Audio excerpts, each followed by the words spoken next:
Hi there, my name is Mrs. Keim, and this is Keim Time Learning. Welcome. This is year third grade or year 4 in the video series of the Keim Time Learning video series. So I'm really glad you're with me today. So this is third grade or year 4. And so I thought maybe it would be fun today if we started talking a little bit about history. Do you know what history is? History is when we study things that happened a long ago or before now, and we learn from those things, and then the good things that happen, we try to make sure that we do those things, but the bad things that happen, we try to make sure we fix those and change them. So we can't change the way they happened back then, but maybe we could change the way they're happening now. And so we often learn things that happened before. And sometimes people think, well, that's boring. It's already happened. But sometimes the most incredible adventures and stories happen long ago. And so those are really exciting. And then they help us learn to do things and how to do things well and how to do things not so well, and we can change those. So I've got this little story I was going to read to you today. It's our history book. It's called A Child's History of the World, and it's written by Dr. Hillier, who is a man who started a school one time in the United States, and I visited his school. It was really very cool, and so he's written this book, and he's just a really fun writer. So I thought we would read the first chapter.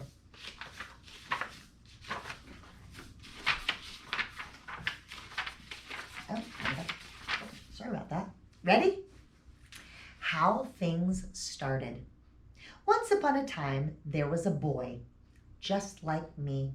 He had to stay in bed in the morning until 7 o'clock, until his family was ready to get up. So did I. And as he was always awake long before this time, he used to lie there and think about all sorts of curious things. So did I.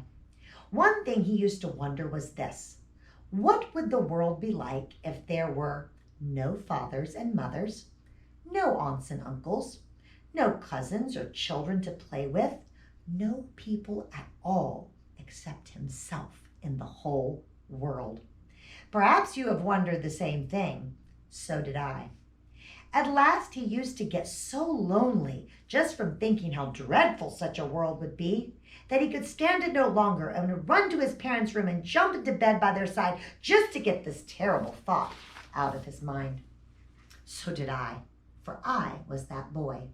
Well, there was a time long, long, long ago when there were no men or women or children, no people of any kind in the whole world. Of course, there were no houses. There was no one to build them or to live in them. No towns or cities, nothing that people could make.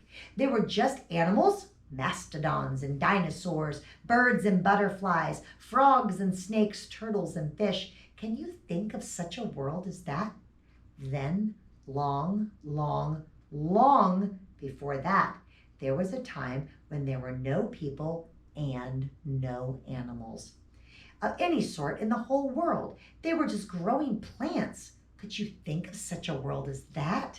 Then, long, long, long, long, long, long before that, there was a time when there were no people, no animals, no plants in the whole world. There was just bare rock and water everywhere. Can you think of such a world as that? Then, long, long, long, long, long, long. You might keep on saying long, long, long all day and tomorrow and all next week and the next month and the next year when it would not be long enough. Before this, there was a time when there was no world at all. No world at all, only the stars and God who made the stars. Now, real stars are not things with points like those in the corner of a flag or the gold ones you put on a Christmas tree. The real stars in the sky have no points. They are huge burning balls of fire. Balls of fire. Each star, however, is so huge that there is nothing in the world now anywhere nearly as big. One little bit, one little scrap of a star is bigger than our whole world, One of these stars is our sun. Yes, our sun. The other stars would look the same as the sun if we could get as close to them. But at that time, so long, long ago, our sun was not just a big, round, white, hot ball as we see in the sky today. It was then more like the fireworks you have seen on the 4th of July. It was whirling and sputtering and throwing off sparks. One of these sparks, which the sun threw off far off, got cool just as the spark from a crackling log in a fireplace gets cool. And this cooled off spark was, what do you suppose? See if you can guess. It was our world. Yes, the world on which we now live. At first, however, our world, or Earth, was nothing but a ball of rock. This ball of rock was wrapped around with steam like a heavy fog. Then the steam turned to rain, and it rained on the world. And it rained, and it rained, and it rained, until it had filled up the hollows and made enormously big puddles. These puddles were the oceans. The dry places were bare rock. Then after this came the first living things, tiny plants that you could only have seen under a microscope.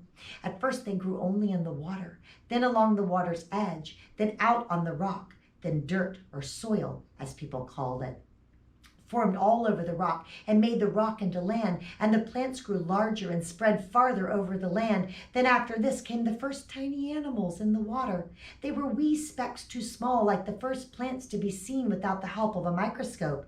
Then after this in the water came larger animals, like jellyfish and clams and horseshoe crabs.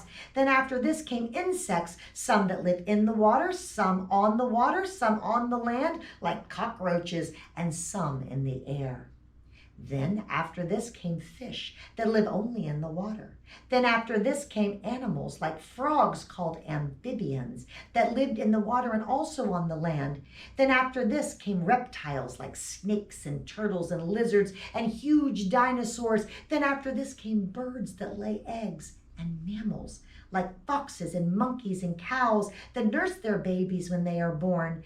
Then last of all came, what do you suppose? Yes, people. Men, women, and children.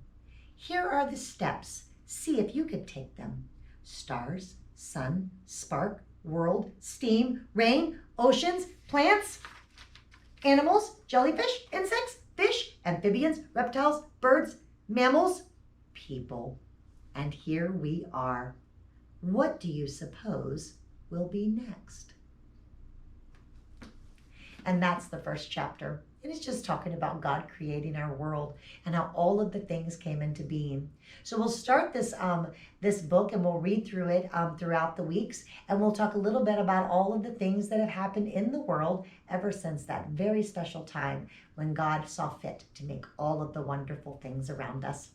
So I hope you join me next time, and I hope it's a beautiful day at your house and you can get outside and do something exciting, and make sure that you have fun, and I'll see you next time.